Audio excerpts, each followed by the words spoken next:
Good morning students. આજે આપણે activity 7 standard 8 ની એક્ટિવિટી 7 જોઈશું. વિદ્યાર્થી મિત્રો, આપણે જે ડિગ્રીના શબ્દો, જે ડિગ્રીના વાક્યો શીખ્યા હતા એના ઉપરથી ગ્રાફ બનાવવાનો, અને ગ્રાફની અંદર આપણે એવું જવાબ આપવામાં આવશે કે અંદર પ્રશ્નો જો આપેલા હોય એ પ્રશ્નોને કેવી રીતે આન્સર આપવો. તો તમારા બુકની અંદર આપેલું છે કે practical matter in 2002 microgram per cubic meter. આપેલા ગ્રાફનો અભ્યાસ કરવાનો અને એના પરથી સાચું છે કે ખોટું એ આપવાનું આવશે, જે તમારા બુકની અંદર આપેલું છે. દિલ્હી, પછી Egypt, Kolkata India, Tianjin China, Mexico City, Tokyo, London, New York, આ દરેકનું માપ આપેલું છે અને ગ્રાફ બનાવો 0 થી 50, 50, 100, 150, 200. તો આ માપની અંદર પહેલો પ્રશ્ન પૂછવામાં આવ્યો, Kolkata is the most polluted city in the world. વર્લ્ડની અંદર કલકત્તા સમજો કે સૌથી પોલ્યુટેડ છે. તો હવે જે ગ્રાફની અંદર તમે જોશો તો ગ્રાફની અંદર તમે બરાબર ધ્યાન રાખો તો કયો ગ્રાફ સૌથી લાંબો છે. સમજો ગ્રાફની અંદર એટલે કે જે ગ્રાફ બનાવીને આપેલો હોય, કોઈ પણ ગ્રાફ હોય, અહીંયા દિલ્હી લખેલું છે, હું એક જ સમજાઈશ તમને, દિલ્હી. અને ગ્રાફની અંદર શું છે, અહીંયા આગળ પછી એના ચોક્કસ લાઈનો આપેલી છે. અહીંયા ગ્રુપ આપેલા છે કે ભાઈ કઈ રીતે સ્કેલમાં અને લેવામાં આવ્યો છે. કે 5, બીજી લાઈન લીધી હોય મેં 10, ત્રીજી લાઈન છે મારી 15, 15, 20, 25,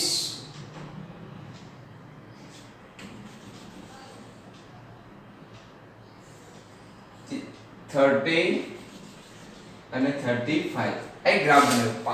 5, 10, 15 ગ્રાફ ચાલે છે, બરાબર. અને દરેકનું લગત દિલ્હી. હવે ઉપર પાછું અલગ છે, ઉપર પાછો એક અંક લખેલા છે કે અહીંથી 0 થી ચાલુ કર્યું છે અને અહીં છોડે અહીંયા 50, અહીં છોડે અહીં 100, અહીં એક છોડ્યા પછી 150, 150, આ છોડ્યા પછી અહીંયા આવશે બસ 200. હવે અહીંયા દિલ્હી જે છે તો દિલ્હીનો આખો ગ્રાફ બતાવવામાં આવે. દિલ્હી છે કેટલું છે તો દિલ્હી 150 થી આટલા સુધી આપણે છેલ્લો રાઉન્ડ જોવાનો છે કે દિલ્હીનો ગ્રાફ કેટલો છે. આ રીતે બતાવવામાં આવે છે. એ પછી ઇજિપ્ત, કેરો,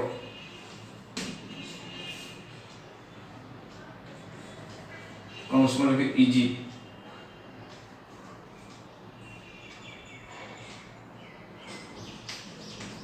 ઇજિપ્ત છે.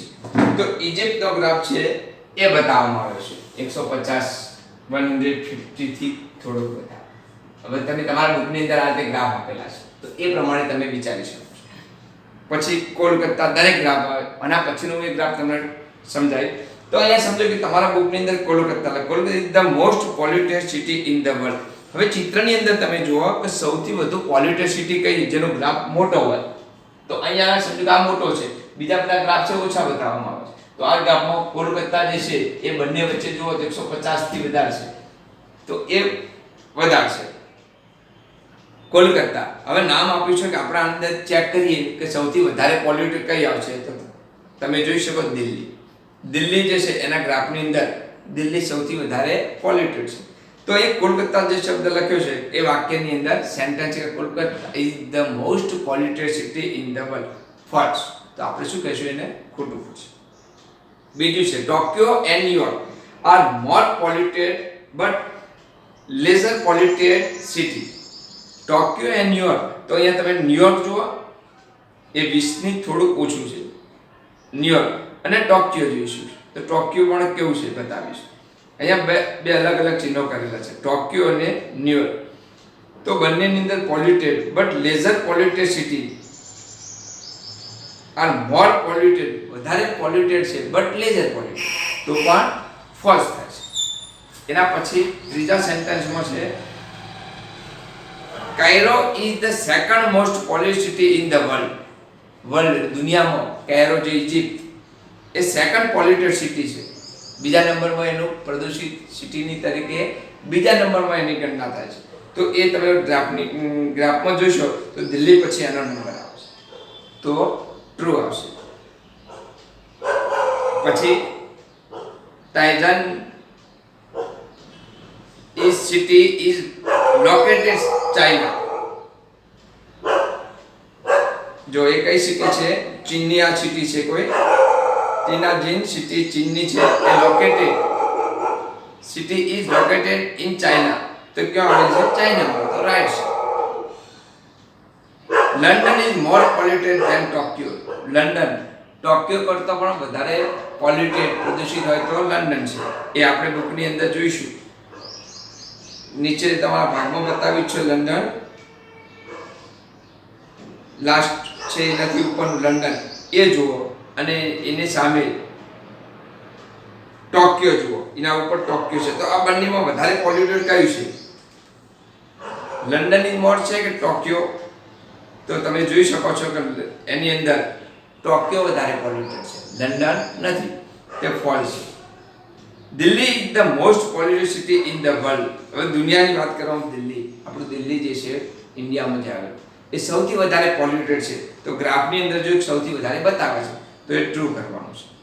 Mexico City has less polluted but more pollution. Mexico City has less pollution but more population. આમાં શું કહે છે? મેક્સિકો સિટીમાં પોલ્યુશન ઓછું છે પણ પોપ્યુલેશન વસ્તી વધારો વધારે છે. તો મેક્સિકો સિટી જુઓ તો રાઈટ બતાવો. જે નીચે બતાવેલું છે બીજો બ્લુ કલરનો એ પોપ્યુલેશનમાં જોવામાં આવે. તો પોલ્યુશન ઓછું છે પણ પોપ્યુલેશન એનું વધારે છે. Cairo is more polluted than Kolkata but less polluted than Delhi. તો હવે કેલોએ ઇજિપ્તની સિટી બતાવે એ શું કહે? Is more polluted than Kolkata. Calcutta કરતાં એ વધારે છે પોલ્યુટેડ, રાઈટ છે. But less pollution than Delhi. Delhi કરતાં ઓછું છે. તો દેખાઈ આવે છે કે આના કરતાં વધારે છે અને દિલ્હી કરતાં એનું ઓછું છે. તો રાઈટ બતાવવામાં આવશે. હવે વિદ્યાર્થી મિત્રો કેટલાક ક્લાસની અંદર આવી ઇન્ફોર્મેશન ભેગી કરવી હોય. સમજો ક્લાસની અંદર સૌથી ઊંચો વિદ્યાર્થી, who is the tallest boy, the tallest student, તો ક્લાસની અંદરથી આપણે શોધી શકાય. એનું નામ લખી. શોર્ટેજ આપણા વર્ગની અંદર સૌથી નાનો વિદ્યાર્થી, શોર્ટેજ જે વિદ્યાર્થી નાનો હોય એના નામ લખવાનું છે. પછી the student with the worse handwriting. Worse ખૂબ ખરાબ. આખા ક્લાસની અંદર વિદ્યાર્થીઓમાં જો કે સૌથી ખરાબ અક્ષરો કોના, તો એવા વિદ્યાર્થીનું નામ શોધવાનું છે.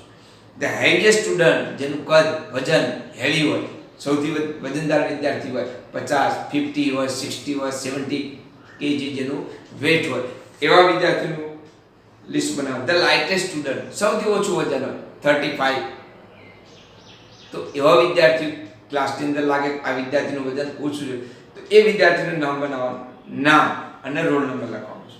મોસ્ટ ઇરેગ્યુલર સ્ટુડન્ટ વિદ્યાર્થી કે જે શાળાની અંદર અનિયમિત હોય, રેગ્યુલર આવતો ન હોય, ઇરેગ્યુલર વિદ્યાર્થીનું નામ કાઢવાનું છે. બેસ્ટ સિંગર ક્લાસની અંદર સૌથી બેસ્ટ ગાઈ શકતો હોય, જેનો અવાજ સારો હોય, એનું નામ લેવાનું. ધ પુઅરેસ્ટ સિંગર ખરાબ, કે જેનો અવાજ એકદમ પુઅર હોય, કોઈને સાંભળવો પણ ના ગમે એવો વિદ્યાર્થી હોય એનું નામ શોધવાનું છે.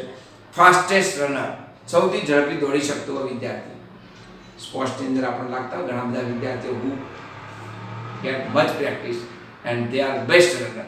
તો જો બેસ્ટ રનર હોય એનું નામ શોધવાનું છે. સ્લોએસ્ટ રનર, હવે સ્લોએસ્ટ રનર સૌથી ધીમી ગતિએ જતો, કાચવાની ગતિ જતો હોય વિદ્યાર્થી રનરની અંદર, તો એવા વિદ્યાર્થીનું નામ લેવાનું છે. અને આ વિદ્યાર્થીઓ ફક્ત તમારે એક લિસ્ટ બનાવવાનું છે ક્લાસની અંદર કે તમારા હાલ 7th સ્ટાન્ડર્ડમાં કયા કયા વિદ્યાર્થીઓ આવા હતા. હાલ નથી તમારે પણ જૂના વિદ્યાર્થીઓ પ્રમાણે તમારા વિચારવાનું છે અને એવું વિદ્યાર્થીનું આ એક્ટિવિટી 8માં લખવાનું છે. એ પછી આપણે એક નાનો પ્રોજેક્ટ બનાવવાનો છે.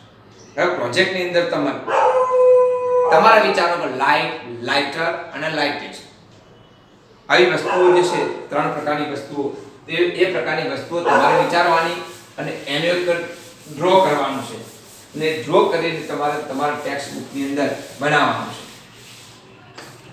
કે હું એક સમજો કે એક પેન દોરી છે, આ એક પેન જે છે તમને બધાને દેખાશે, આ એક મારી પેન છે, બાજુમાં પેન પછી એક પેન્સિલ દોરું છું મારી.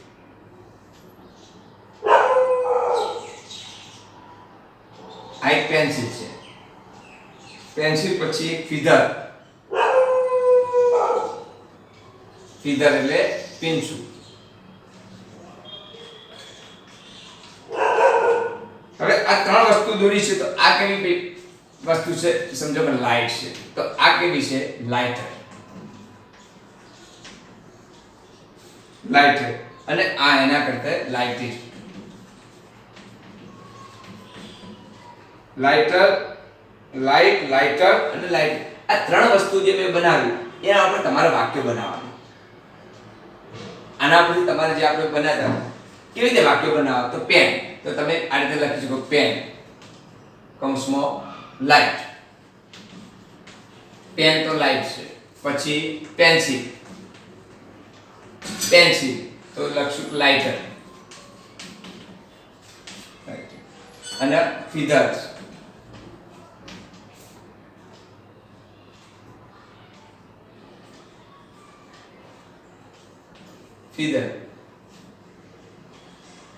લાઇટેડ. હવે ત્રણ વસ્તુ બનાવી જે આપણે પહેલા પણ આવા ઉદાહરણો શીખ્યા હતા. તો લાઇટર, પેન્સિલ ઇઝ, જો a pen is light. તમને ન સમજ પડે તો હું એકવાર તમને એક વાક્ય શીખવા. પેન, તો a pen is light, pen light છે. પેન્સિલ, તો pencil is lighter than pen, and feather is lightest of all. આ રીતે તમારે વાક્ય બનાવવાનું છે. એ પછી બીજું વાક્ય લઈએ, કોઈ પ્રાણીઓ વિશે લઈએ. Big, bigger, biggest. બિગ માં તમે બિગ લેવું હોય તો બિગ કયું છે, રેબિટ, એ બિગ છે. રેબિટ પછી તમે હોર્સ લઈ શકો તો બિગર છે, ને હોર્સ પછી તમે જીરાફ લઈ શકો, એલિફન્ટ લઈ શકો, બફેલો લઈ શકો, જે એના કરતા મોટું હોય, બિગેસ્ટ. આ રીતે તમે ત્રણ આવી પેનલ બનાવી શકો. જે વર્ડ તમારા બુકની અંદર આપેલા છે એ પ્રમાણે તમારા આવા વાક્યો બનાવવાના છે. એ પછી ટ્રી, ઝાડ વિશે બનાવવાનું. તો આ જે વાક્યો બનાવ્યા એ જ પ્રમાણે તમારે વૃક્ષો વિશે બનાવવાના હોય તો પણ તમે બનાવી શકો. હવે વિદ્યાર્થી મિત્રો, એક બીજો જે ડ્રાફ્ટ છે, આ સિવાય આપણે એક ડ્રાફ્ટ વિશે કમ્પ્લીટ શીખવાનું છે કે ભાઈ પરીક્ષાની અંદર, તમારે એક્ઝામની અંદર આ ખાસ પૂછાતો હોય. તો હું આખું તમને એકવાર બનાવી નાખું કે અહીંથી તમે જુઓ, આખી એક લાઈન છે.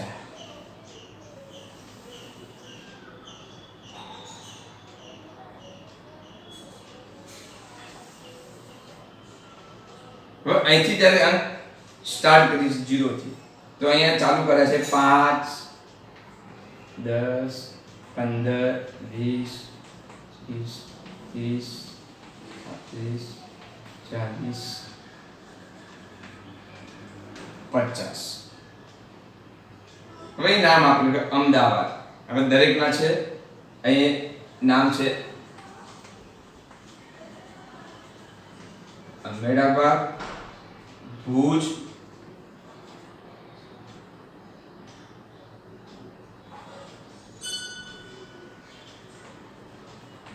અમદાવાદ, ભુજ, ભાવનગર, અમદાવાદ, ભુજ, ભાવનગર, રાજકોટ, અને અહીંયા લખીએ સુરત. હવે દરેકના નામ તો આપણે લખી નાખ્યા, પણ એમાં પાછું જોવાનું છે કે ભાઈ અમદાવાદ છે તો અમદાવાદ કેટલા આવે છે, 530 પર આટલે. તો અહીંયા આટલું અમદાવાદ આવે છે, તો આપણે અમદાવાદ એક લાઈન કરી દઈએ. અમદાવાદ છે. પછી ભુજ જે છે 40 ઉપર આટલે. તો આ આખી ભુજની લાઈન આવી ગઈ છે, ભુજ. પછી ભાવનગર 35, તો ભાવનગરની લાઈન આટલા આવશે. ના સમજ પડે તો આ રીતે તમારે લાઈનો સમજી જવાનું કે ભાવનગર છે આટલે, આ ભાવનગર છે, પછી રાજકોટ 40 છે, રાજકોટ રાજકોટ છે, અને સુરત છે 30 છે, તો 30 માં આ લાઈન છે, આ સુરત. હવે જો આપણે બે કઈ બાકી રહી, આની પણ થઈ ગઈ 35, આ એક લાઈન અહીંયા એટલાથી સ્ટોપ કરીએ, અહીંયા જોઈ લઈશું, તમે જોઈ શકો છો, આ પણ અહીંથી જોઈ શકો છો દરેકની લાઈન. તો હવે દેખાય છે કે આ 45 ઉપર અપ છે. તો આ જો અમદાવાદ, તો અમદાવાદ કેટલું બતાવે છે? અમદાવાદ 35 અને 40 ની મિડલ છે, એટલે કદાચ 38 કે 38 થતું હોય. જ્યારે ભુજ છે એનો હોટેસ્ટ 40 ઉપર છે ભુજ.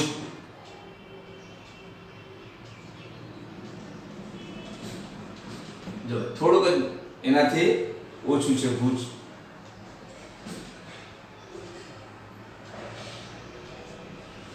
તો અહીંયા તમે આના લીધે તમને અંદાજ મળશે કે કોણ કયું વધારે હીટ કે જેને કે હોટેસ્ટ સિટી છે.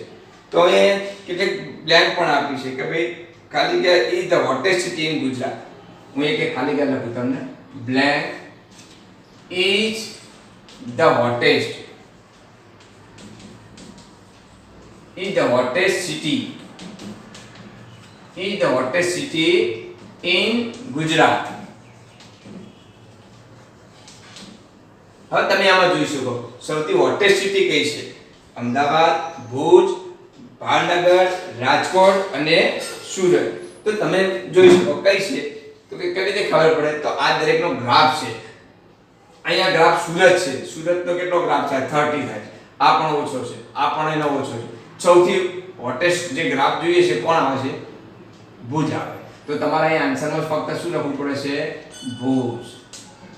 Bhuj is the hottest city in Gujarat.